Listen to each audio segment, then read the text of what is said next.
Welcome back to the show, Business Mastery for Startups, Scale-Ups, and Early Stage Businesses. This is an important episode, folks.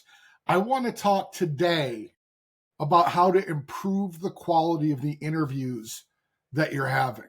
I don't care if you're a recruiter, a hiring manager, a business owner. These 5 simple things will dramatically improve the quality of your interviews. Why is that important? Well, I'm not even going to answer that. It kind of answers itself. So let's dig straight into this. Let's help solve one of the larger problems that I've seen when it comes to building companies, and that's ineffectively interviewing candidates leading to bad hires. As somebody who's been doing this for darn near 30 years now, I've got to say this, folks, and I've got to say it with all of that experience and literally thousands and thousands of interviews. And that's this: there are far more bad matches than there are bad candidates and bad companies. Don't be one of those folks. Let's end that right now. Let me give you 5 simple steps, 5 simple things. The 5th one might be the most important, but as a good content creator, I'm saving it till last. So number 1, what's the first of 5 things we can do to have better interviews? Focus on the wants and the needs of your candidate. Yes, as an interviewer, your job is to ascertain whether or not they're a skill set, cultural, and career match for this, and whether they should move forward in the process, wherever you fall in that process. But you have to stay focused on their wants and needs. And you need to do that for 2 very important reasons. Number 1, most importantly, the more that you do that, the more open they will naturally be. People like to talk about themselves, and giving them that platform makes them more open. But number 2, and this is a little bit, I think, forgotten sometimes, is that when you focus on their wants and needs, you naturally create a conversation, okay? You need to ask the questions about skills and whatnot, but by doing it through the lens of their wants and needs, they're, again, going to be more receptive and more open. So let me give you an example of that. If you're talking to a software developer who's looking to join your team, say a Java developer, rather than saying Mr. or Mrs. K, looking at 5 years of hands-on Java coding, which right off the bat is a horrible question because you're giving them the answer to the question as you ask it, and you're enticing them to lie. Bad example probably, but we'll stick with it. And then having them go over their 5 years of experience, whether it's true or not. A better way to ask that would be, in your career, what development languages have you worked with? And listen for what you're looking for. If they say Java, say, great, can we dig into that a little bit? Share me what you did with Java and how that would impact what you're looking to achieve in your career. And listen for the experience you're talking for. Is Java a language that you like to work with? So again, I'm finding out more as an interviewer about this hypothetical example of a candidate, but I'm doing it through the lens of what they're trying to achieve, what they're looking for.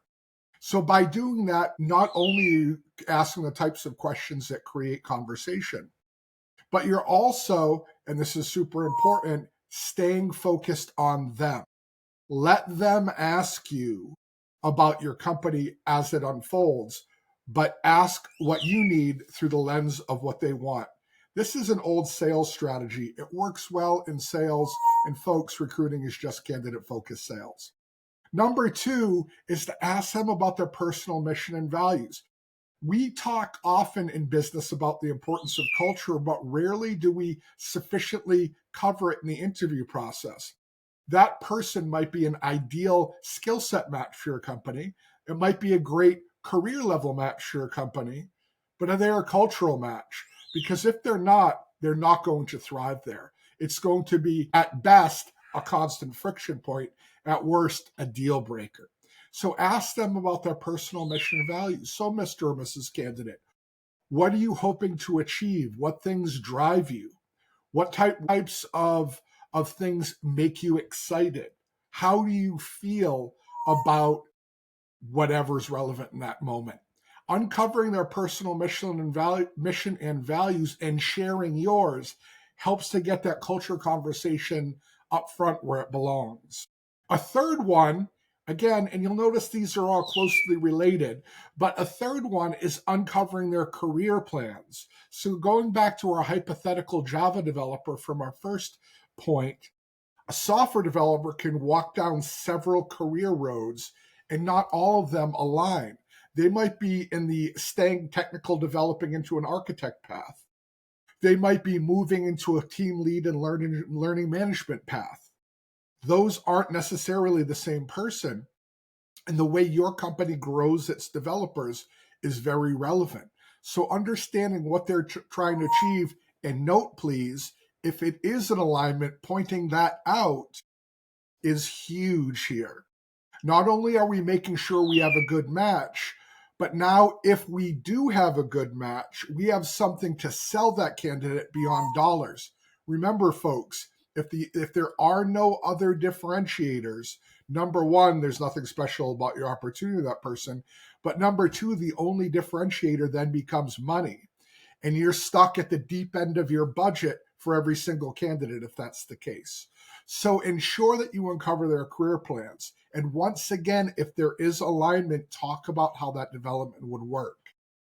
In a very related news, consider this to be, make sure you're taking good notes on all of these things. Because assuming this person is a good match, you decide to make them an offer, and they accept your offer, you want to take everything you learn and share that with their hiring manager so it can become a part of their new hire orientation and their ongoing employee development, rather. That is another way to show that person from the jump, from day one, that you take them as an individual seriously and their development within your company seriously. Next up, after uncovering their career plans, and you've probably seen this in my questions already, you need to keep it interactive. Think conversation, not interrogation. This isn't a 1950s film noir, and you're not a detective behind a bright light shining in their eyes to uncover the truth of their soul. No, your job is to ask questions and then get questions. And I recommend strongly starting off the interview by explaining that. Look, Mr. or Mrs. K, I aim for this to be a conversation. In order for this to be successful, I need to ascertain if you're a good match for my company, but you also have to ascertain whether or not my company is a good match for you. And the better both of us do in uncovering that, the better decision we can make. So I'm going to ask you questions, and please feel free to ask me anything back to ensure that we achieve that goal. Is that a fair thing to ask, Mr. or Mrs. Candidate?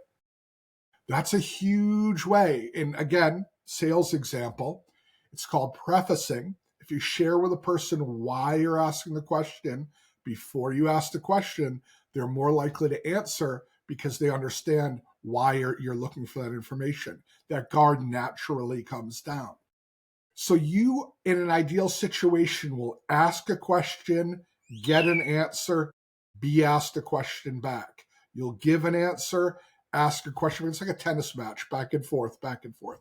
That's the ideal. It almost never goes that deep, not in that type of a scenario. Unfortunately, people have been conditioned through their experience for it to be more of an interrogation than a conversation. But as close to that perfect mean as you can get, the better your interview will be. So that's the fourth thing.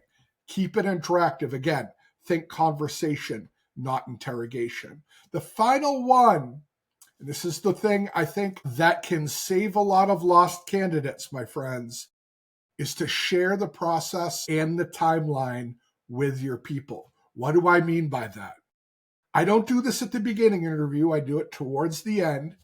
But when I'm talking to that candidate, I make sure they fully understand as things are wrapping up what next steps will look like. So, Mr. or Mrs. Candidate, I've had a great conversation here. As you can imagine, I've got other candidates to speak to. But I think, based on what I've learned so far, that I'd like to keep moving forward through the process. Does that sound interesting to you? If they say no, well, there's not a lot of reason to move forward. In my experience, they almost never do. So if they give you a positive statement there, then say, great, I'm happy to hear that. This is the way the interview process works. Once I'm done with this, I'm going to share the information with the hiring manager. They're going to schedule a follow-on interview with themselves, primarily structured around team fit and a little bit of tech. And they're going to also set up an interview with the senior team member that you'd be working with. That'll be primarily technical fit. So after those two interviews, there will be an internal team meeting, and they'll decide if they want to extend an offer. And if they do, I'll be the one reaching out with that offer to you. Typically, it takes a week and a half to 2 weeks to complete this. Does that align with what's going on in your job search? Is that a timeline that will work for you, Mr. or Mrs. Candidate? By sharing that information, we're setting their mind at ease. Important follow-on to this, if something breaks, as often happens, especially during the holidays or over vacation, summer vacation and whatnot, if something breaks and it's going to be longer than anticipated, make sure that you reach back out to that candidate and let them know, hey, Mr. or Mrs. Candidate, I know I said it typically takes a week and a half to 2 weeks, but the team is coming up on a project deadline and it looks like it's going to be another week. This does not reflect on your candidacy at all. This is an internal realignment that had to happen. I want you to know that we're still very interested and serious about your candidacy, and I hope this doesn't cost us the opportunity to continue, but I wanted to be upfront so you'd know what was going on. Now, quick note there. What I just did in that example almost never happens. But I promise you, even if that candidate drops out to another offer, so let's face it, folks, the longer between initial interest in your role and offer, the less likely you are to get your candidate. That's a huge thing to remember. But even if they do bow out, they will leave respecting your company and your process and with a favorable impression. And that means they're more likely to come back in the future if you offer another opportunity that aligns. You do those 5 things and you are a hop, skip, and a jump ahead of your competition at the least, if not light years ahead. Those 5 things will dramatically improve the quality of your interviews and increase the likelihood of solid matches when you're interviewing candidates. Do those 5 things. Look forward to speaking to you next week. And in the interim, continue being awesome.